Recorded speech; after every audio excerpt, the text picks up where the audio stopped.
Well, though we've had some great moments this season, this is the episode where Empire Season 3 finally starts to get going.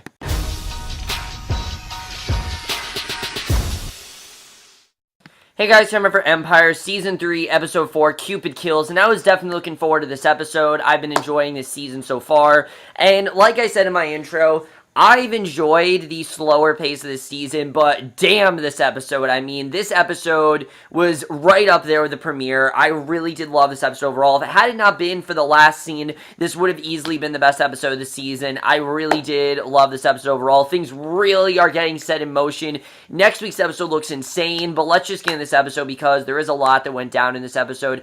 And like I said, after two very not very slow, but slower episodes, this one really started to pick things up, and I really did like seeing that. But they did a good job with not moving things too quickly. You know, things are definitely starting to get in motion, but it's not too crazy yet, and I do like that. So we start off, we see Lucious and Andre are heading to this really rough neighborhood to sit down with Nessa and go over her contract at Shine Studio, and Andre is immediately taken aback by Nessa, and this didn't exactly work for me. We know that Andre has been dealing with Rhonda's death. He still isn't over Rhonda's death. Suddenly, he seems to like Nessa, and he is taken aback by her. It's the first time that he's ever seen her, and Lucious is shocked when he learns that Shine has invited half a dozen other labels to hear Nessa sing, and they're having a good old-fashioned bidding war over Nessa, which obviously Lucious is not okay with. You know, he will make sure that he gets Nessa to Empire, because Nessa is very talented, and I like seeing Nessa in this episode. Nessa really does get some more character development, and they did a good job with that. But again, I feel like this is not really exactly the direction they should be going with her. I'll get into that. By the way, thank God there's no Anika in this episode. There's no Anika in sight, and thank God, because she's really been ruining the season. But Lucious then heads back to Empire. He's furious. He freaks out on Becky for not closing Nessa's deal weeks ago. Becky tries to explain that it wasn't her job, that it is the head of A&R's job, and she tried to apply for it, but Cookie hired someone from the outside named Xavier, and Cookie arrives, and she and Lucious exchange words, and have nothing nice to say to each other, and that little scene with Becky, to me, I think it's trying to show that Becky really is thinking about what, J-Pop said to her. Remember, J-Pop said straight out that I'm leaving Empire, you know, you're better in other places, and I think Becky's kind of starting to realize that maybe he's right. Maybe Empire really isn't right for her. Maybe she would be better elsewhere, and I feel like that's really where we're headed with her character, that she's going to try to find other work. I definitely could see that happening with Becky. Not yet, obviously, but I feel like soon Becky is going to try to find other work. We'll have to see, though. Cookie arrives. She and Lucious exchange words of nothing nice to say to each other. Cookie is rushing through the halls with her assistant in tow, and a group of little kids stop her. They play her the song Farrah Jaka that they have been working on. Kind of a weird scene the way it was done. Like, they were saying anything else but Farrah Jaka, it would have been cute, but because they were singing Farrah Jaka, it was just kind of creepy, honestly. And apparently Angelo brought them in to serenade Cookie, and we really do get things moving with Angelo and Cookie. I know a lot of people think Angelo is boring, but compared to Lucious, I think it's exactly what Cookie needs, and he invites her on a date later that night to see his friend Gia singing. Cookie confesses to her assistant that Angelo is a gentleman. He reminds her of her first boyfriend, Barry, and we really do find out more about Cookie in this episode through the flashbacks, and again, I like that this show is sticking to it. Unlike last season, where we saw brief glimpses of things, this season we're actually seeing stuff, and I do like that. So after Angelo leaves, Lucious hassles Cookie. He gets inside her head, says he doesn't want to see her get hurt because he feels that Angelo is going to hurt her. And I get Lucious's concern here. I honestly do. You know, this is genuine concern, but Angelo is an important guy. Lucious heard that Angelo might be running for mayor, as he won't be able to do that with a convicted felon on his arm. Of course, we know that Cookie has been in jail, and she might end up jeopardizing his campaign. And again, that is a genuine concern that Lucious had here. And Lucious was definitely tolerable in this episode. I definitely will say that. They're still kind of trying to go back and forth with him being a nice guy, but I did like seeing him genuinely care for Cookie, because it does show that, again, he does care about her. You know, he's not going to treat her like absolute shits, and I did like seeing that. I like seeing that in general this season, and I like seeing, you know, that he does care, like I said. So Akeem hears about Nessa's contract issues. He reassures Lucious that he and Nessa are friends, and he can get her to sign the deal, and that he can easily convince her to do that. And before Akeem and Andre leave Lucious' office to talk to Nessa, Andre takes Lucious aside and tells him that Jamal is seeing Frida in jail. This is kind of his time to move on. He's finally able to move on from it, and later that day, Jamal heads back to the prison. He has brought along his new friend Philip from the PTSD group for moral support, and I can already tell these two are definitely going to be in some sort of a relationship. I can definitely see it happening. The two relationships we had last season, Ryan and then the other guy, just Ryan and Michael, those two relationships never really went anywhere, so I feel like Philip is definitely going to be a good love interest for Jamal, but Jamal is shocked when he sits down with Frida, and she's completely unrecognizable. I mean, she's badly beaten. She's got like a black eye, her eyes swollen shut. I mean, it's really bad, and I really do feel bad for her. He feels horrible. He wants her to help her get moved to a different prison, and this really starts to get him to associate her differently. Now that he's seeing that she's hurt and seeing what she's gone through, he's very upset about it, and he's not just associating her with the gun anymore. It seems like he's actually moving on, and he is getting actual closure in this episode. I actually did like seeing that. I really like what they've been doing with Jamal's arc so far, and I liked it in this episode. Like I said, he's starting to see Frida less as, someone who shot him unintentionally, and more as someone who is a victim, and I really did like seeing that here. So Hakeem decides to throw a party and invite Nessa and Shine over, so they live stream the whole thing on Xtreme, and of course Hakeem is feeling very cocky. He writes on a napkin that Empire is going to offer Nessa $2.5 million. He feels that they have her, that there's no way they're not going to get her, and Shine grabs a napkin, holds it up to the camera, and broadcasts across the internet how much Empire is offering. This is obviously not going to go over well, because again, as we know, Shine is hellbent on destroying Empire. We definitely do see that, and I know episode 1, he said, oh, I'm here to just, get rid of Lucious, don't worry about me. Now it seems like Shine is hellbent on just completely destroying Empire and decimating them. He will do whatever he can to go after them and just completely just run them over, and I definitely, honestly, could see him doing it. I really could see that happening, and again, Exhibit's doing a really good job as this character. He's very good at evoking fear and intimidation, and I'm just getting this I honestly get fear from Shine. He's doing a very good job in this character. I really did I really am liking his character overall. He's very creepy. He's intimidating. He's just overall a really well thought out villain. I like what they're doing with him. So Cookie heads on her date to meet up with Angelo. She's dressed for a single night out in town. She's shocked when she learns that the singer they're going to see is actually at the opera, and the event is actually a fundraiser, and everyone is dressed in tuxedos and ball gowns. This is just not something that Cookie is used to, and I like seeing in this episode that Cookie really starting to see what she's getting herself into. Angelo is not like other guys. Angelo is not really into hip-hop music, things like that. Well, he's into it, but he's more into classical stuff, and Cookie is obviously feeling totally out of place and self-conscious. She heads to the bathroom, overhears girls gossiping about her, calling her a hood rat, obviously because of, her past, and she threatens to whip their asses and then stomps back out to find Angelo, so she really does feel out of place there, and I honestly did really feel bad for Cookie. I mean, you want her to feel like she belongs, but she really doesn't, as we see, so I definitely did feel bad, what was going on there, definitely. And we get this, and I did like seeing what the opera was, though. The opera turns out to be kind of like what's going on with Tiana, where there are these two guys in this girl's life, and she's singing about them. I thought that was interesting overall. I did laugh at the scene where Cookie got up and clapped. I thought that was kind of funny. But again, it's showing how out of place she was, and I thought that was interesting. So the next day at work, Tiana arrives, and I gotta say, they are using her very well this season. That is something I will give this season, that unlike last season, I understand why Becky's the main character. I get why Tiana's the main character. It's not like they're just in a couple episodes and then they're gone. No, they're really utilizing, especially Tiana, they're really using her well this season. And are they using her to the best of her ability? Yeah. I mean, I've never really liked the character that much, but they're using her pretty well. She arrives, she is furious over Hakeem's diss. Apparently, Graham promised her fans a response to Hakeem's diss, and Tiana's over it. She doesn't want to be a part of it. She's sick of having two guys fighting over her like little kids in the sandbox. She's an artist, and she feels like she's on a reality show. But I did like what Cookie said, that this has been going on for a while, that, love triangles have been going on since, like, the 15th century, and that she's going to somehow relate that opera to what's going on with Tiana. But I did genuinely feel bad for Tiana. I got what was going on with her, and honestly understood, what she was going through there, so that definitely was interesting to see, the way that was done. I forgot to talk about the flashback in this episode. We see Cookie, before she, was with Lucious, like I said, she was with this guy, Barry. Her name was actually Laretha, and her father wanted her to focus on her studies, and not focus on music, and basically focus on, going to college, going to a good school, just being a relatively normal person, and living a normal life, but we could see she didn't want to do that, and again, we got some good insight on her character overall, and we've never really known a ton about Cookie's past, so I like that we are finding that out this season. They're doing a pretty good job with getting us into that story. So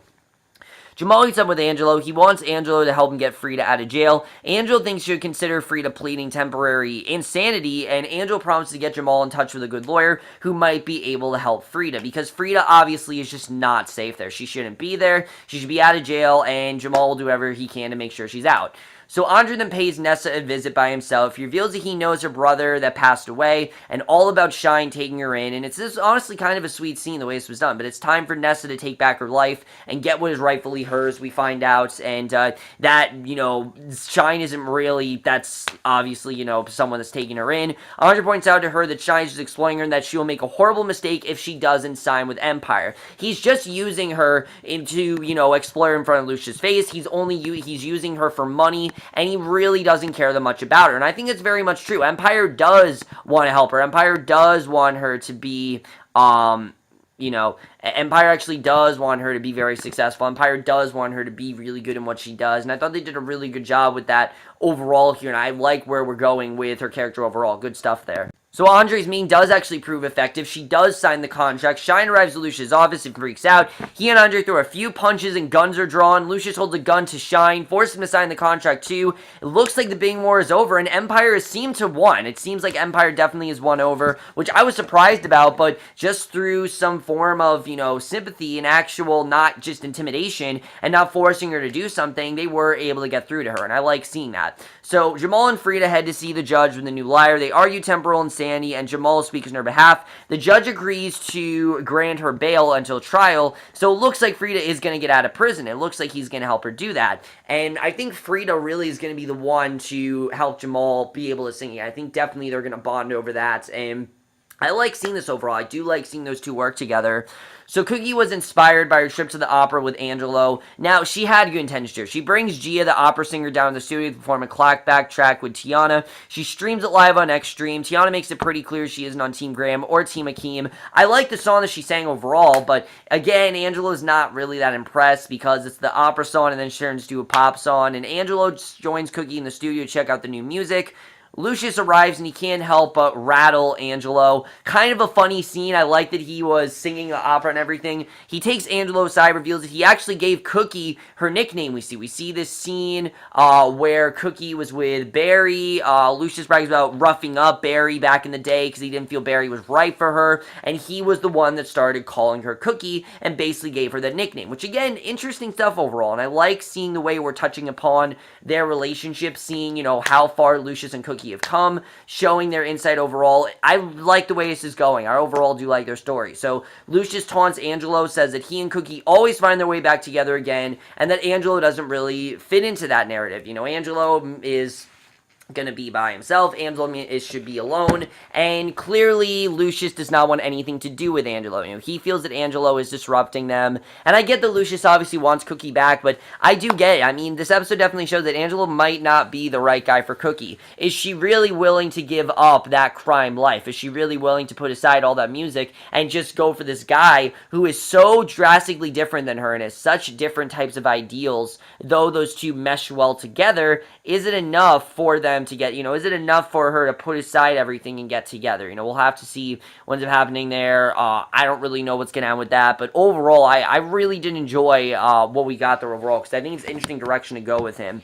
So Lucious isn't done talking shit, though. He bumps into Andre next. Lucious brags that Frida played him. Lucious apparently had Frida beat up in jail because he knew that that was the only way that they would release her, is if she got beaten up in jail. And Lucious knew that Andre would argue that she was out of her mind, and that means that everything Frida said about Lucious is not credible either, we find out. So Jamal heads home. He's obviously upset about his chat. Now, obviously, Frida's very anti-Lucious. She meant to kill him, for God's sake. So, obviously, wasn't very smart. Jamal then heads home. He's obviously upset about his chat with Lucious, and just because Lucious literally says straight out to him that, he says straight out that you're as bad as me, things like that. You're just like your dad, you're just like your father. And that kind of brought me back to Jamal's song, Just Like My Daddy, if you remember that song that he sang. I really like that song overall. But yeah, he's not wrong. He kind of is starting to be a little bit like his father. And his friend Phil pays him a visit to check on him. He lectures Jamal about mixing his painkillers with alcohol and how it's really really starting to affect him. You definitely do see. So he decides to, play a song, and I thought it was a good scene overall, seeing that song that Andre's playing, and seeing that the music is starting to come back to him. I do like seeing, because, he's always been so into the music, has always been his main priority, and to see him not be in the music really is sad to see. So I like seeing that he is getting back into that. Definitely good stuff there. But we see the end of the episode, very strange. First of all, we see that Shine has a whole gang of guys. They have these guns, and they're all these gunmen. They're loading up guns. It looks like they're going to go after Andre and Lucious, and he's going to get their revenge on him. Then we see Nessa. She pays Andre a visit at his office late at night. They share a kiss, and immediately things start getting very hot between them. Andre pulls back. He starts having flashbacks of Rhonda again, and Rhonda's ghost actually gives Andre a pep talk and encourages him to have sex with Nessa right on his desk. So these two end up having sex while Shine doesn't know where she is, realizing he's lost, not realizing he's lost Nessa to Empire. And that basically is the way the episode ends. Weird ending overall, but let's talk about the episode besides that ending. So, the ending of this episode, like I said, very strange overall. I don't know why exactly they ended this way, with Andre and Nessa having sex. I get that Andre, is kind of moving on from Rhonda. I think this is a little bit quick, though. I definitely will say that. So far, I've liked where they've gone with Andre, but if they're really going this direction where these two are going to get together, I think it's completely wrong. I think Nessa should be with someone like Hakeem, who actually wanted someone like that last season with Laura, who Hakeem, they just can't figure out what to do with this season. I've realized this. They don't really know what to do with him. I mean, he's in this position right now where he wants to be with Tiana. Tiana doesn't want to be with him. I just can't really figure out what they want to do there. I'm glad they didn't focus in a lot. They focused on Tiana's side of it, and I like seeing that. I think overall that was interesting to see. But let's talk about what's going on with Shine, because it looks like this is going to get insane next week. He clearly is going to have a whole war against Lucious and Andre, and I don't really know what's going to happen there, but I don't know if they're going to get out of this. I think Lucious and Andre think that they have this, that they're beats, and that they have Shine beat. They have everything they know about him, and they will do whatever they can to condemn him and make sure that they win in the end, but I don't know if they're actually going to win here. Shine just is too powerful and has too many guys, and I don't really think they realize what they're getting themselves into. And honestly, I like seeing that it's not easy to beat Shine. I do like seeing that. I like seeing that this guy is capable of taking them down. They don't really know what they're getting themselves into, and I'm looking forward to seeing where that's going to go overall. And I'm really liking what we're seeing of Shine so far. Again, I really do like that character. Let's talk about Cookie, because I did like getting more insight into Cookie's, Cookie's past, finding out that she was actually called Aretha, finding out that her father wanted her to study more, and that this is kind of the life that she's lived. The question is, though, did she really want this life? Was she just kind of sucked in by Lucious, and he thought this is what she wanted, and this is what she has? Because in that case, I would say, yeah, going with Angelo is the right thing. Angelo's someone who could give her a good life, and could actually care about her, and he looks at things in a very eloquent and delicate way, which is something that really none of the Lion family really do. The only one that really does that is Andre, but even that after having sex with Nessa, I don't really know if I say that now, but I do like seeing that Cookie is really starting to feel a bit out of place, and she's realizing that maybe this guy isn't right for her. I think it's an interesting development to see where that's going to go, and I'm definitely looking forward to seeing where they're going to take that whole storyline, because I think overall that's very interesting, definitely. I can't wait to see where that ends up going. As far as Jamal and, Jamal's storyline, I do definitely feel bad for Jamal. I mean, obviously, Frida seems like she's getting out of prison, but now what she said with Lucious is incredible, so I don't really know what's going to happen with that, but I do like these two are bonding, and I like that Jamal has pretty much gotten over the fact that she, shot him. I like that he's gotten over that. It seems that these two are moving on, and I do like seeing that overall. So good stuff there between Jamal, but he really does need to, kind of chill with the painkillers, because it's clearly starting to mess with his head, and you're definitely seeing that. That Phil probably is going to be a love interest. You're definitely seeing that right off the, we're definitely seeing that, and I'm looking forward to seeing where that's going to go, really. As far as the whole thing going on with Tiana, I thought it worked well in this episode with us seeing that Tiana's want to be on either side. Hakeem needs to really chill about it. Really, I think, he's way too focused on it, and I like they didn't really focus on it a ton this episode because it was just annoying what we've been seeing of it so far. You guys know it hasn't really been impressing me, unfortunately. Unfortunately, it hasn't really been impressing me that much. I just really haven't been that into it. I wanted to be, but I just really haven't been that into it as to what was going on there. But this episode in general was really great. Like I said, we really do got things moving, especially this war between Andre, Lucious, and Shine. It seems like a very impossible war. We don't really know what's going to happen there. No Tariq in this episode. I will say that. There wasn't any Tariq, and we don't really know what's going on with Tariq and Andre. You know, we know that Tariq said to Andre, I guess, isn't going to take that deal, but we'll have to see what happens there. I don't really know what's going to happen with that. I think that's going to be interesting overall. And I do like seeing these flashbacks of Lucious and Cookie, because it's starting to show me that maybe these two should be together, that maybe they are meant to be together, and that Lucious definitely does care about Cookie. You definitely do see that. He knows what she wants. He knows, you know, he's known her for much longer than Angelo, and I definitely think he's a better fit for her than Angelo. But what does Cookie really want? We don't really know right now. We'll have to see where that's going to go. We know she doesn't really want Lucious, but is Angelo really the right guy for her? I don't really know. Overall, guys, let me know what you guys saw this episode. Love your thoughts, and I definitely really did enjoy this episode overall. I thought this overall was a really good episode. Like I said, I think the ending just was really weird. This is the kind of stuff I don't like that Empire does. They like to throw in shock value type endings, and I think that's what this was. They threw it at the end for shock value. Other than that, though, I really did enjoy this episode. Really good stuff overall. That's my review. Hope you all enjoy it. We'll see you guys in my next video. I don't know what it's going to be for yet. It's going to be for some show. I don't know what, but I will see you guys for that. Okay, bye.